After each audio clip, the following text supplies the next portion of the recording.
excited, and that's basically it. Okay, today we have with HelpAlongYourWay.com, Johnny Davy of Job for Cowboy. So welcome, Johnny.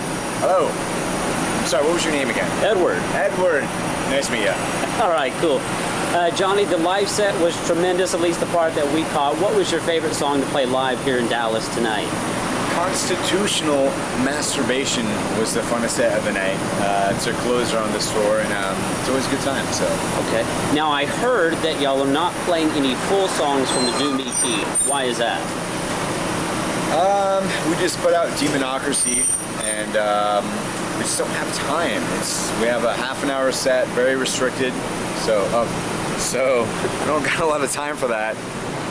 If we had a longer set, we absolutely would, but it's just, we're trying to help promote the new record, obviously, so it's not a whole lot of time. Okay, understood. Now, it seems like there's been a progression from the lyrics of Doom EP all the way to Demonocracy. What is your philosophy behind the lyrics? They're pretty dark, pretty deep, but let's hear it directly from you. Realistically, when we talk about the Doom EP, I was probably about 16 years old when I wrote those. I am 25 now, so that's quite a big jump. And it's just a natural progression. Our lyrics now are very political and very,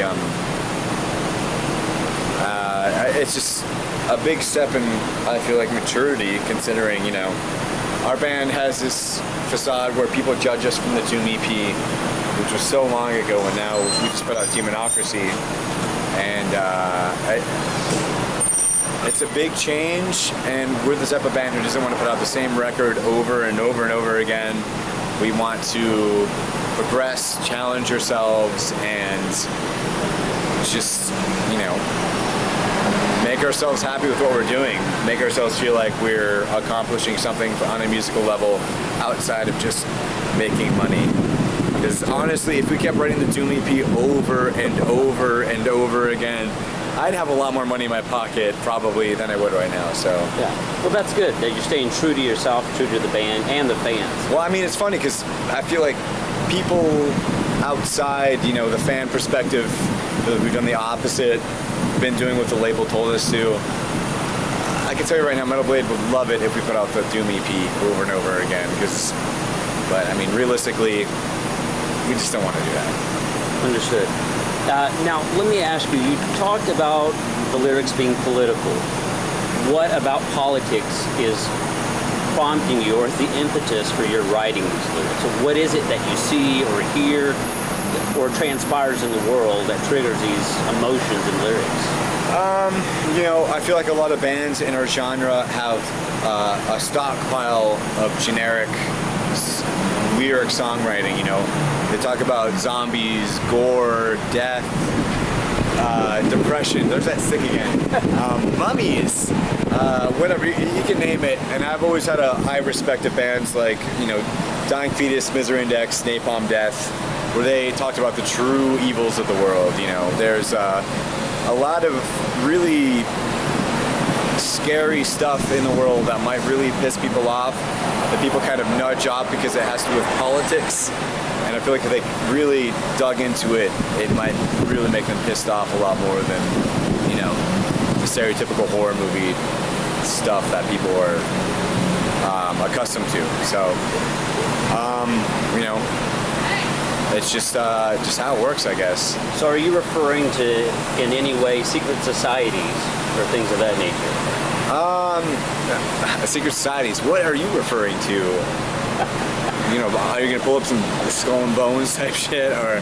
Well, that's one of them.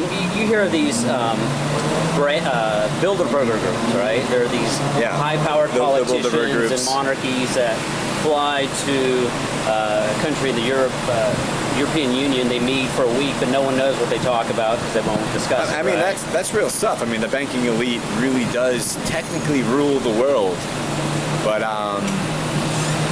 that's kind of what I like to write about, and I mean, it's out there, and I really wish people would dig a little more into that. Okay. Now, have you seen the movie Sherlock Holmes? I did. What did you think about the references to the various countries in the first movie, how they're all tied together with a pentagram.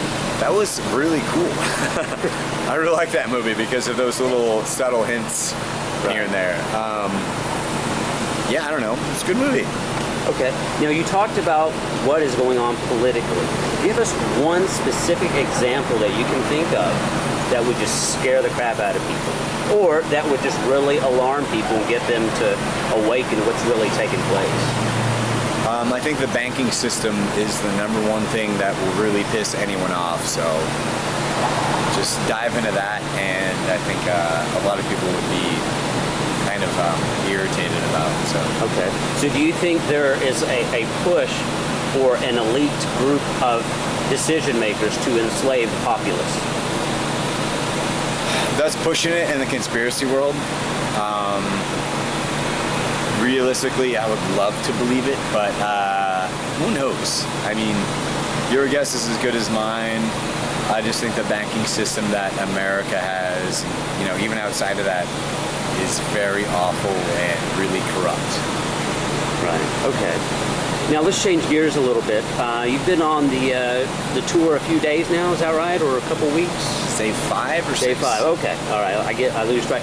What has been your favorite song to do in the set throughout these 5 days? It's just really exciting, fun, and you know, rejuvenating playing our new songs off of Demonocracy. If I had to name one, it would be Children of Deceit. It's our new song of the tour. So.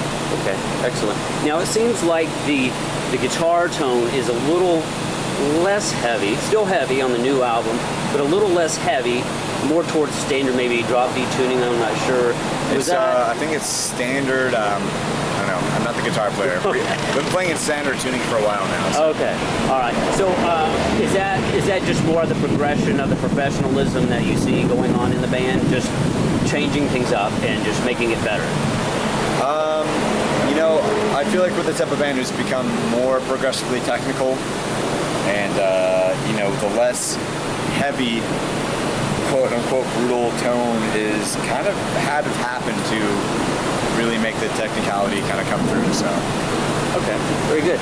Now, a few years ago, y'all picked up Al Glaston. Is that correct? Yes. Okay. How did that happen?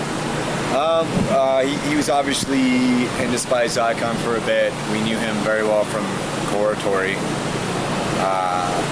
For the Lord Ryan fans who are out there. And, you know, kind of falling out with Despised Icon. Very funny stories out there. But, you know, it didn't work out. He joined us. And it's been great ever since. Awesome. So, as you're writing new songs, whether it's an EP or LP, you know, full length, do you actually get into the studio and play guitar or drums or bass or anything? Do I personally? Yes. Do I play guitar or drums? On any of the albums? No. How about in the writing process? Here and there. Here and there. Only with guitar. I help write with some of the slower stuff, but outside of that, when it comes to the technical world, I take a seat back and, yeah, I like to put in my input. I mean, obviously I'm the last original member, but I'm not the tyrant of the band shouting orders. This is a 5-man group, and we really, you know, take each other's opinions to heart. We really work together, so. Okay. Now, one last thing you want to say to fans here in Texas and across the internet who may be watching the interview. Dallas, Texas. Texas all in all, and in the entire world. Pick up Demonocracy, buy it, download it, do whatever you want. Just spread it to your friends, spread it around, and we will really appreciate it.